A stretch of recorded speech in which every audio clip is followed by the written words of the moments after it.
Hello दोस्तों, स्वागत है आप सभी का मेरे इस channel study with Yogesh Milkani में।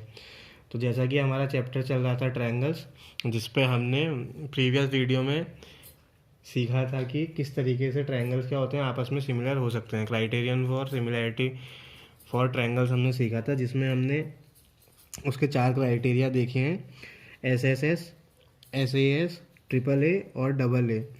तो अभी उसी क्राइटेरियन पे बेस्ड हमारी क्या है, नेक्स्ट एक्सरसाइज है, which is 6.3। Now the first question is state which pairs of triangles in the figure are similar. सबसे पहला क्वेश्चन हमने देखना है कि ये हमें पेयर ऑफ ट्रायंगल्स दे रखे हैं, तो उसमें कौन कौन से फिगर आपस में सिमिलर हैं। Then write the similarity criterion used by you for answering the question. Then हमने वो सिमिलैरिटी क्राइटेरियन लिखना है जो आपने आंसर करने के लिए यूज़ किया हुआ है। उसके बाद आपने सिमिलर ट्रायंगल्स को क्या लिखना है, सिंबॉलिकल फॉर्म में भी लिखना है। तो यहाँ पर हमारा फर्स्ट क्वेश्चन है, जिसमें हमें 2 ट्रायंगल्स दिए हुए हैं। पहले ट्रायंगल में 3 एंगल्स हैं, 60, 80 और 40, और दूसरे में भी 3 एंगल हैं, 60, 80 और 40। तो यहाँ पे हमें दिख रहा है 3 एंगल्स दिए हुए हैं, तो हमारी ट्रिपल ए वाली क्राइटेरियन लग सकती है। उसके लिए करस्पॉन्डिंग एंगल्स बराबर होना ज़रूरी है। तो हम देखते हैं ABC और PQR में angle A is equal to angle P दिख रहा है, which is equal to 60। Angle B is equal to angle Q, और दोनों की वैल्यू 80 के बराबर है। और angle C and angle R is equal to 40। So हम लिख सकते हैं कि therefore by triple A criterion means angle angle angle criterion, these two triangles are similar to each other. So symbolic diagram क्या है, triangle ABC is similar to. अब यहाँ पे इसका ऑर्डर देखना हमें बहुत ज़रूरी है। सबसे पहले हमने एंगल A लिखा है, तो एंगल A के साथ एंगल P वाला लिखना पड़ेगा सबसे पहले। देन सेकंड नंबर में एंगल B है, तो एंगल B के साथ एंगल Q था, तो सेकंड नंबर में एंगल Q आएगा। और लास्ट में एंगल C लिखा है, तो एंगल C का जो करस्पॉन्डिंग एंगल है एंगल R है, तो लास्ट में हमें R लिखना पड़ेगा। तो इस तरीके से इसका सिम्बॉलिकल डायग्राम बना है। Triangle ABC similar to triangle PQR। फिर सेकंड क्वेश्चन है, इस पे हमें दोनों डायग्राम्स की 3 साइड दी हुई हैं। पहले वाले की साइड है 2, 2.5 और 3, एंड जो सेकंड ट्रायंगल है उसकी साइड्स हैं 4, 5 एंड 6। तो जब हम इनका रेशियो देखने की कोशिश करेंगे, तो यहाँ पर एक साइड है 2, यहाँ उसका जस्ट डबल हुआ है, 2 2 4। ऐसे ही यहाँ पे साइड है 2.5, तो ये वाली साइड 2.5 का डबल हुई है 5, और ये 3 है, तो यहाँ पे 3 का डबल हुआ है 6। तो हम क्या करेंगे, दोनों ट्रायंगल्स में क्या करेंगे, साइड्स का क्या करेंगे, कंपैरिजन करेंगे। तो हम देखेंगे कि जो AB साइड है और जो QR साइड है, AB अपॉन QR का जो रेशियो बन रहा है 2/4 बन रहा है, which is equal to half. Then BC upon RP का रेशियो करेंगे, तो BC की वैल्यू 2.5 है, RP की वैल्यू 5 है, तो 2.5 which is again equal to half. Then CA upon RP, CA upon PQ, CA upon PQ, CA की value 3 है, PQ की वैल्यू 6 है, अगेन हाफ के बराबर आया, तो तीनों रेशियोज बराबर आ रखे हैं। सो हम लिखेंगे बाई एस क्राइटेरियन, मतलब कि side side side ABC is similar to QRP। यहाँ से ऑर्डर देखना बहुत ज़रूरी है। सबसे पहले AB की हमने ली थी QR से, तो स्टार्टिंग में AP है, तो स्टार्टिंग में QR है। देन लास्ट के 2 में BC आ रहा है, तो BC का क्या था, RP था, तो इसलिए लास्ट में RP आया। तो ऑर्डर देखना बहुत ज़रूरी है। तो इस तरीके से हमारा सिम्बॉलिक जो है उसका एक्सप्रेशन बन जाएगा। देन क्वेश्चन नंबर 3 है, वही 3 साइड्स दे रखी हैं आपको, तीनों साइड्स का आपने रेशियो निकालना है 1/1। अगर तीनों इक्वल आएंगे तो ट्रिपल एस वाली क्राइटेरियन लगेगी, नहीं तो नहीं लगेगी। ध्यान से देखेंगे तो यहाँ 2 का डबल हो गया है 4, 3 का डबल हो गया है 6, मगर 2.7 का डबल क्या होता है 5.4, मगर यहाँ पे सिर्फ क्या है 5 है। मतलब 2 साइड्स में तो रेशियो बढ़ रहे हैं, एक साइड में रेशियो क्या हो रहा है, कुछ डिफरेंट हो रहा है। इसलिए क्या हो जाएगा, हमारे जो 3 के 3 रेशियोज आते हैं, 2 रेशियो बराबर आ रहे हैं, एक रेशियो बराबर नहीं आ रहा है। सो यहाँ पे हमारी कोई सी भी क्राइटेरियन फॉलो नहीं हो रही है, इसलिए ये दोनों जो ट्रायंगल हैं आपस में क्या है, नॉट सिमिलर हैं। देन एक क्वेश्चन है नेक्स्ट, 2 साइड्स हैं एक ट्रायंगल, 2 साइड्स एक ट्रायंगल, मतलब आपका साइड एंगल साइड वाला क्राइटेरियन फॉलो हो सकता है। तो हम सबसे पहले चेक करेंगे रेशियो, साइड्स रेशियो में है कि नहीं है। तो यहाँ 2.5 है, 2.5 का डबल 5 हो रहा है, यहाँ 5 है, 5 का डबल 10 हो रहा है। साथ में ही दोनों जो साइड्स हैं उसके बीच का एंगल यहाँ पे भी 70 है और यहाँ पे भी 70 है। तो इसलिए हमारी क्या हो सकती है, साइड एंगल साइड की जो क्राइटेरियन है वो फॉलो हो सकती है। तो इसलिए हमने लिखा है सबसे पहले NM अपॉन पी क्यू या N M upon P Q which is equal 2.5/5 equal to half. Then हमने लिखा है M L upon Q R, M L upon Q R लिखेंगे, एम एल की वैल्यू 5, क्यू आर की value 10 which is equal to half. और जो angle M है और जो एंगल क्यू है वो भी आपस में बराबर है, तो साइड एंगल साइड से हमारी क्या हो रही है, ये क्राइटेरियन फॉलो हो रही है, इसलिए हमने दोनों ट्रायंगल को सिमिलर लिख दिया है। फिर से आपको नेमिंग का ध्यान रखना है। सबसे पहले एन एम एल और P Q R, N M के साथ आपने पी क्यू लिखा था तो एन एम यहाँ से स्टार्टिंग टू में आएगा तो पी क्यू स्टार्टिंग में आ रहा है। देन यहाँ पे एम एल लास्ट में आ रहा है तो एम एल के साथ क्यू आर लास्ट में आना चाहिए था। और एम जहाँ पे एम क्या है क्यू के बराबर है तो एंगल एम बीच में आ रहा है, तो यहाँ पे भी एंगल क्यू क्या है बीच में आ रहा है, तो हमारा परफेक्ट बना हुआ है। देन ई है, यहाँ पे देखेंगे तो साइड साइड एंगल, मतलब वही आपका साइड एंगल साइड लग सकता है, उसके लिए हमें चेक करना पड़ेगा। 2.5 का डबल 5 हो रहा है, 3 का डबल 6 है, मगर यहाँ पे ये जो 80 एंगल है ये दो साइड्स के बीच वाला एंगल है, मगर यहाँ पे जो ये 80 एंगल गिवन है ये इन दोनों साइड्स के बीच का एंगल नहीं है। तो साइड एंगल साइड में जो वो एंगल आता है वो दोनों साइड्स के बीच वाला होना चाहिए। अगर ये वाला एंगल 80 दिया होता तब हम इन दोनों को आपस में क्या कर सकते थे, सिमिलर कर सकते थे। तो साइड्स का रेशियो तो बराबर आ रहा है, मगर जो उसके बीच में जो एंगल आना चाहिए, अगर एंगल बी की वैल्यू 80 दी होती तो हम क्या कर देते इन्हें सिमिलर कह देते, मगर अभी एंगल बी और एंगल एफ क्या है बराबर नहीं है, इसलिए ये क्या हो गया, नॉट सिमिलर हो गया। देन लास्ट क्वेश्चन है, एक में दे रखा है 70-80, एक में दे रखा है 80-30, एक एक एंगल दोनों में क्या है मिसिंग है, तो ऐसे ही देखते ही इसे नॉट सिमिलर नहीं कहना है। हम दोनों में देख पा रहे हैं एक एक एंगल क्या है 80-80 है। अभी हम क्या करते हैं, तीनों जो इसका मिसिंग एंगल है इसका मिसिंग एंगल है फाइंड आउट करते हैं। हमें पता है क्या, sum of all interior angles of a triangle is equal to 180। तो हमने इस ट्रायंगल में जब ये वाली कंडीशन यूज़ करी तो angle D plus angle E plus angle F is equal to 180 आएगा। डी और ई की जगह 70 और 80 रखने के बाद जो एंगल एफ की वैल्यू आ रही है वो आ रही है 30 डिग्री। मतलब ये जो आपका मिसिंग एंगल है ये आपका कितना बन रहा है, 30 डिग्री। देन ऐसे ही इस वाले में यूज़ करेंगे तो आपका आएगा angle P plus angle Q plus angle R equal to 180। मतलब एंगल पी की वैल्यू निकालनी है, क्यू की वैल्यू 80 गिवन है, आर की वैल्यू 30 गिवन है। इसको सॉल्व करके आपका एंगल पी आ रहा है 70। मतलब ये जो मिसिंग एंगल है ये कितना दे रखा है, 70 डिग्री आ चुका है। अब देखेंगे तो एक एंगल 70 है, एक एंगल 80 है, एक एंगल 30 है। तो ये तो वैसे भी साफ साफ दिख रहा है कि angle P equal to angle D, angle Q equal to angle E, angle R equal to angle F. मतलब तीन के तीन करस्पॉन्डिंग एंगल आपस में बराबर आ रहे हैं। तो bye triple A similarity criterion आपके क्या हो जाएंगे, दोनों ट्रायंगल आपस में सिमिलर हो जाएंगे। अब नेमिंग कैसे करेंगे, डी ई एफ लिखेंगे या ई एफ डी लिखेंगे।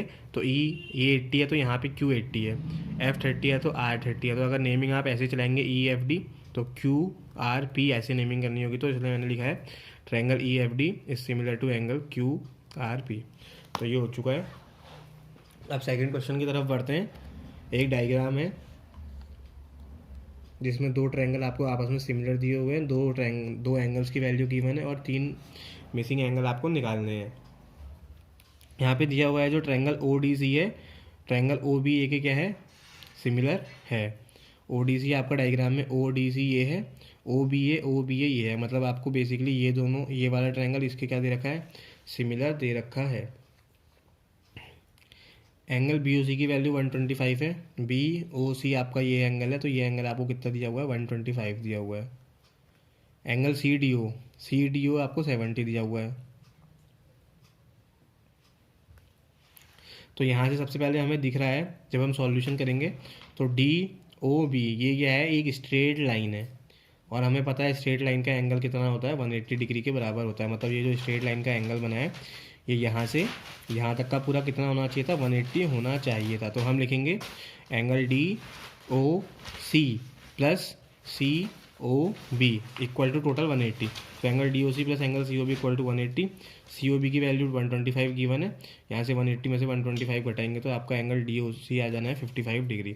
मतलब ये जो एंगल है ये आपका कितना आ रहा है, 55 डिग्री। देन ऊपर वाले ट्रायंगल में देखेंगे तो एक ट्रायंगल 70 है, एक एंगल 55 मिल चुका है, तो आपको लास्ट वाला भी क्या मिल जाएगा, कंडीशन यूज़ करेंगे ट्रायंगल्स के ऑल इंटीरियर एंगल्स का सम 180 होता है। तो angle C D O plus D O C plus O C D equal to 180 लिखेंगे। देन आपको ये वाला फाइंड आउट करना है, तो 70 plus 55 plus angle C equal to 180 यहाँ पे ऐसे लिखेंगे। तो यहाँ से आपको एंगल डी सी ओ की वैल्यू भी अगेन कितनी मिल रही है, 55 मिल रही है। मतलब ये एंगल भी क्या मिल रहा है आपको, 55 ही मिल रहा है।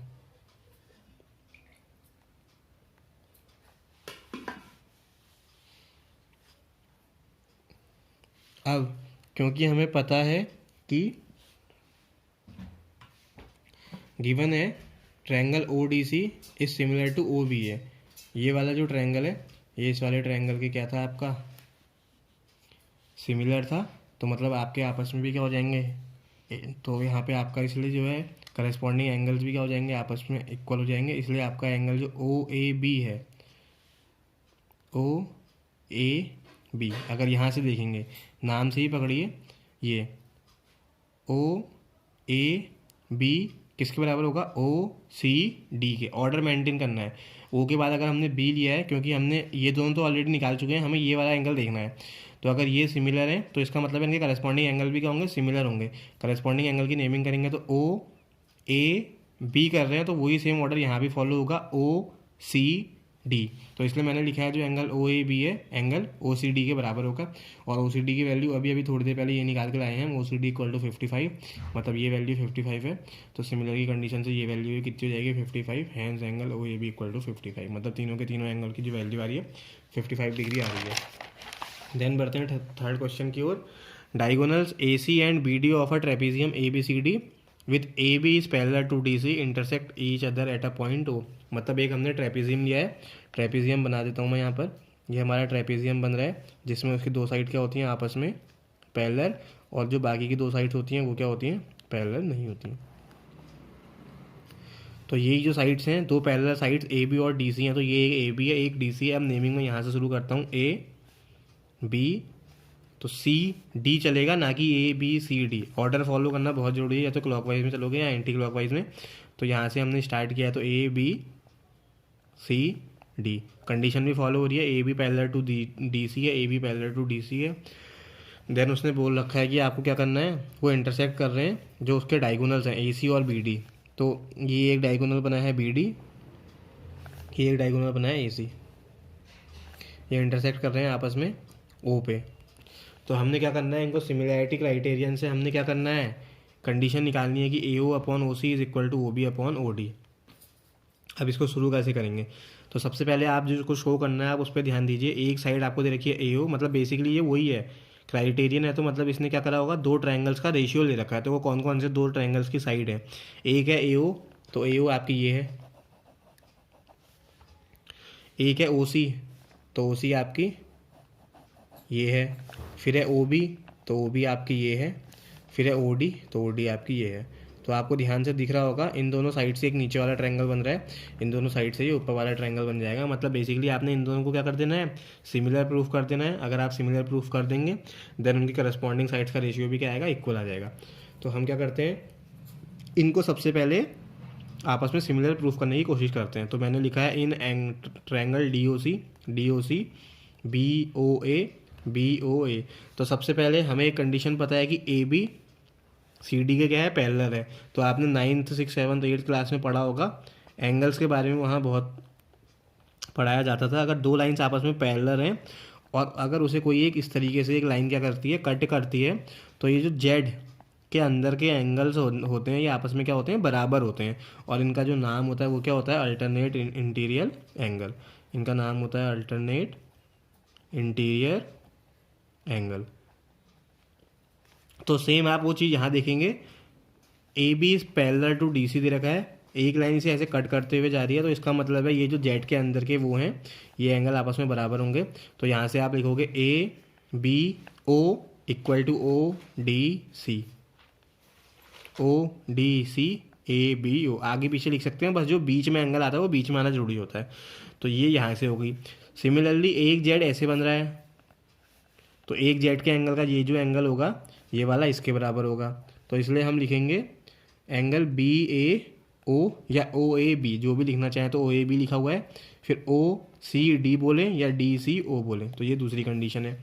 तो दो एंगल, एक एंगल तो ये मिल गया हमें, एक एंगल ये मिल गया। वैसे आप इसे एंगल का ए क्राइटेरियन से भी यहाँ से हमारा क्या हो जाता, सिमिलर की कंडीशन हो जाती। मगर मैंने तीसरा वाला भी फॉलो करके दिखा रखा है। वर्टिकली अपोजिट एंगल्स भी पढ़ा होगा आपने।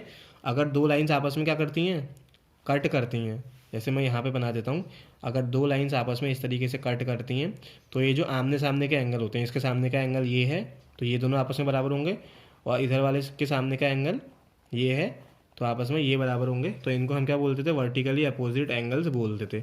अब यहाँ पे ये दोनों लाइंस आपस में कट हो रही है, मतलब इसके सामने का ये इस ट्रायंगल का एंगल है और ये वाला इस ट्रायंगल का एंगल है, ये आपस में क्या होने चाहिए, बराबर होने चाहिए, बिकॉज वर्टिकली अपोजिट एंगल है, इसलिए हमने लिखा है DOC is equal to AOB। साथ में दूसरी बात ये याद रखनी है कि DOC आपने पहले लिखा है, BOA बाद में लिखा है, तो DOC वाले सारे एंगल आप पहले लिखेंगे और BOA वाले सारे एंगल बाद में लिखेंगे। देन तीसरा एंगल ये मिल चुका है, तो हम ए सिमिलरिटी कंडीशन क्राइटेरियन से क्या बोल सकते हैं, ये तीन के तीन आपस में क्या होंगे, बराबर होंगे। यहाँ DOC लिखा हुआ है तो ध्यान देना D के बराबर में B था, तो अगर पहला D है तो पहला B होगा, बीच वाला O था तो O के बराबर O था, लास्ट वाला C था तो C के बराबर A था, इसलिए हमने लास्ट में A लिखा है। जब हमारे पास इस तरीके की कंडीशन आ गई है तो हम क्या बोल सकते हैं, इनके अब करस्पॉन्डिंग साइड्स भी क्या होंगे, प्रोपोर्शन में होंगे।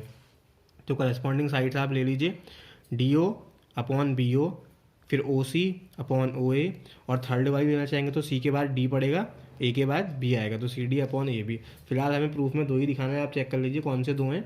फिलहाल मैंने यहाँ से यहाँ क्या कर रखा है, इस फ्रैक्शन को कम्प्लीटली रिवर्स कर दिया, तो ये BO अपॉन DO हो चुका है, ये AO अपॉन OC हो चुका है, ये AB अपॉन CD हो चुका है। हमें यही वाला स्टेप प्रूफ करना था, AO upon OC OB upon OD, तो हमको इतना प्रूफ करना था, तो हमारा इतने से काम बन जा रहा है, इसलिए हमारा क्या हो गया, हैंस प्रूव्ड हो चुका है। फोर्थ क्वेश्चन है, QR अपॉन QS दे रखा है, QT अपॉन PR दे रखा है, एंगल 1 बराबर एंगल 2 दे रखा है। हमें क्या करना है, ये दोनों ट्रायंगल आपस में सिमिलर है। ये एक डायग्राम दिया हुआ है, in PQR this is equal to this is दे रखा है हमें, मतलब PQ, एक हमने PQR ट्रायंगल दे रखा है, इस ट्रायंगल में हमें 1 और 2 आपस में बराबर हैं। तो हमें पता है जब दो एंगल बराबर होते हैं तो उनके आमने सामने की साइड्स भी क्या होती हैं, इक्वल होती हैं। इसका मतलब है इसके सामने की साइड पढ़ ली है इस ट्रायंगल में PR, और इस ट्रायंगल में पढ़ ली है PQ, मतलब PR और PQ आपस में क्या होंगे, बराबर होंगे। देन जो गिवन कंडीशन दे रखी है वो हमने उठाई है, QR upon QS, QT upon PR हमें दिया हुआ था, हमने यहाँ से PR की वैल्यू को PQ रिप्लेस कर दिया है। ऐसा करने से हमने देखा है कि QR बड़े वाले ट्रायंगल की साइड है, QS छोटे वाले ट्रायंगल की साइड है। सिमिलरली जो QT अपॉन QP है, QT बड़े वाले की साइड है, QP छोटे वाले की साइड है, मतलब दो साइड्स का रेशियो मिल गया है। और हमें पता है कि ये जो ट्रायंगल है ये इसमें भी Q ही है और इस वाले में भी Q ही है, मतलब दोनों में Q आ रहा है, तो कॉमन एंगल भी मिल रहा है। तो साइड एंगल साइड, बिकॉज एक साइड ये है एक साइड ये है, बीच का एंगल Q बन रहा है, तो वही हमारा क्या होता है, साइड एंगल साइड। तो वो दोनों के लिए फॉलो हो चुका है, दो साइड्स का रेशियो और एक एंगल कॉमन है, इसलिए ये दोनों ट्रायंगल क्या हो गए आपस में, PQS और TQR आपस में आपके क्या हो गए, सिमिलर हो चुके हैं। देन फिफ्थ क्वेश्चन है, SNTR points on side PR and QR of triangle PQR। तो हमने एक ट्रायंगल PQR बना दिया है, फिर उसने बोला था PR पे ऐसे एक S ले रखा है, QR पे T है, T ले रखा है, सच डैट एंगल P बराबर एंगल RTS हो रखा है, जो एंगल P है वो RTS के बराबर है। साथ में अब हमने शो करना है कि जो RPQ है, RPQ सिमिलर टू RTS, इस RTS के सिमिलर है। सबसे पहले एक एंगल उसने ऑलरेडी गिवन दे रखा है हमें कि this angle is equal to this angle. दूसरी बात, एक ट्रायंगल ये है और बड़ा वाला ट्रायंगल ये है, तो हमें दोनों में ही दिख रहा है कि दोनों में हमको क्या दिख रहा है, जो एक कॉमन एंगल है R, मतलब इसका SRT और नीचे वाले के लिए PRQ क्या है, कॉमन एंगल है। तो एक एंगल गिवन था, एक एंगल हमने निकाल दिया, तो यहाँ पे आप सीधे क्या कर सकते हैं, एक क्राइटेरियन लगा सकते हैं। अब जो तीसरा बचा हुआ एंगल होगा वो अपने आप क्या आ जाएगा, आपका सेम आ जाएगा, क्योंकि हमें पता है कि तीनों का सम क्या होता है, 180 होता है। तो वहाँ से इन दोनों के सम को 180 से घटा के यहीं पर वो वैल्यू आनी है और सेम वो वैल्यू यहाँ पे आनी है। तो एक क्राइटेरियन से हमारे ये दोनों ट्रायंगल भी क्या हो चुके हैं, सिमिलर प्रूफ हो चुके हैं। देन सिक्स क्वेश्चन है, AB is congruent to ACD। दो ट्रायंगल दे रखे हैं जो कॉन्ग्रुएंट है आपस में, शो करना है कि ADE सिमिलर टू ABC। तो हमें सबसे पहले पता है जो कॉन्ग्रुएंट अगर ट्रायंगल्स होते हैं तो उनका उसका जो शेप होता है और जो साइज होता है वो बिल्कुल क्या होता है, एक जैसा होता है, मतलब उनकी साइड्स भी आपस में क्या बराबर होंगी। ABE और ACD दिया हुआ है, ABE आपका ये है, मैं एक अलग रंग से दिखा देता हूँ इसको,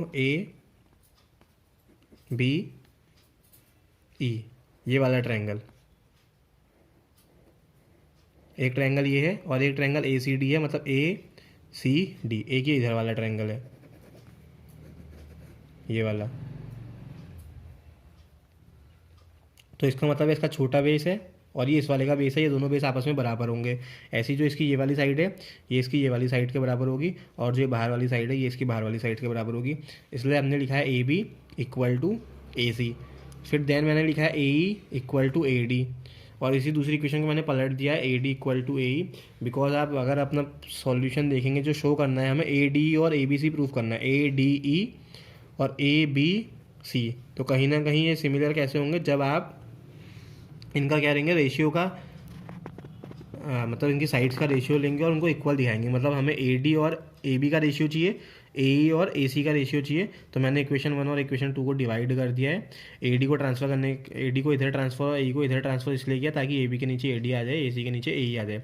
जब इक्वेशन 2 डिवाइड बाई इक्वेशन 1 करेंगे तो यहाँ से A D upon A B बन जाएगा और ए ई अपॉन ए सी बन जाएगा। मतलब दो साइड्स का रेशियो तो बराबर आ रहा है, छोटे वाले की ए डी और बड़े वाले की ए बी, ऐसी छोटे वाले की ए ई और बड़े वाले की ए सी।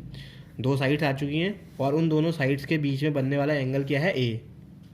तो ये जो एंगल है ये छोटे वाले ट्रायंगल के लिए भी ए ही है और बड़े वाले ट्रायंगल के लिए भी ए ही है, मतलब एक हमारा कॉमन एंगल मिल रहा है। तो हमें side angle side similarity criterion से हम क्या बोल सकते हैं कि ये दोनों ट्रायंगल भी आपस में क्या होंगे, सिमिलर होंगे। तो इस तरीके से जो है हमारी ये एक्सरसाइज के 6 क्वेश्चन हो चुके हैं, बाकी कुछ क्वेश्चन और बचे हुए हैं जो सेम इसी पैटर्न पे फॉलो हैं कि आपको क्या करना है, एस लगाना है या ट्रिपल एस लगाना है या ट्रिपल ए क्राइटेरियन लगा के आपस में जो भी गिवन कंडीशन है उनका यूज़ करके आपको क्या करनी है, कुछ कंडीशन फॉलो करनी है जो बड़ी इजीली हो जाएगी। अब जो नेक्स्ट एक्सरसाइज है वो बेस्ड है पाइथागोरस और एरियाज ऑफ अ ट्रायंगल पे, जो अभी फ़िलहाल इस साल के कोर्स के हिसाब से क्या है आपके सिलेबस से कट है। तो अब हम सीधे मिलेंगे अपने नेक्स्ट चैप्टर में विच इज़ जो है वो कोऑर्डिनेट ज्योमेट्री है। तो अब हम सीधे मिलेंगे अपने कोऑर्डिनेट ज्योमेट्री में। तब तक के लिए बाय बाय।